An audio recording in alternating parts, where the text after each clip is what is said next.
Anasema kama jinsi vile theluji ishukavyo kutoka mbinguni na ikainyweshea nchi, wala hairudi huko mbinguni. Anasema na ikampa kila apandaye mbegu chakula, kila apandaye mbegu ikampa mazao apandaye chakula. Anasema ndivyo litakavyokuwa neno langu litokalo kinywani mwangu, halitanirudia bure, bali litakwenda na kutimiza kile ambacho nimekituma likafanya. Ukiona mvua,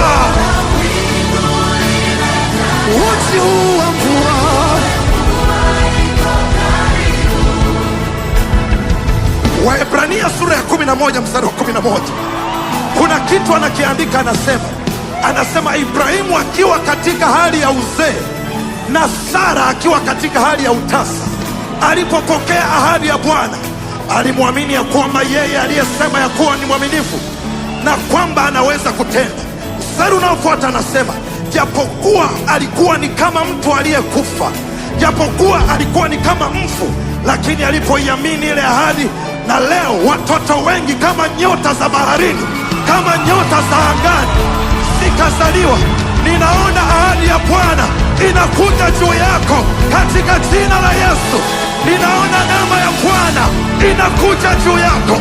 Kama unaamini, imba pamoja na sisi. Ukiona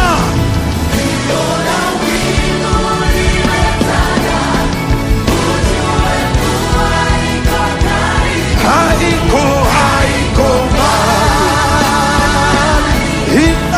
iko karibu. Come on. Ukiona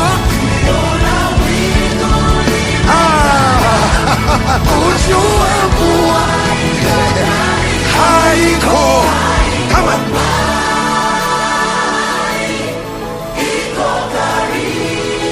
Hii ya mwisho.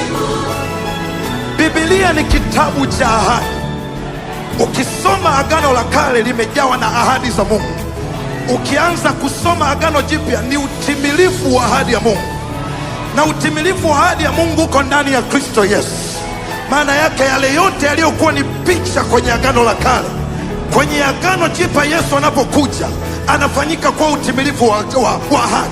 Anaandika kwenye kitabu, kwenye Agano la Kale anatuonyesha wakati wana wa Israeli walikuwa wanapita jangwani na wanaumwa na nyoka. Biblia inasema Mungu akamwambia Musa, inua nyoka wa shaba pale jangwani, ili kila atakayemwangalia apokee wokovu. Lakini kumbe ile ilikuwa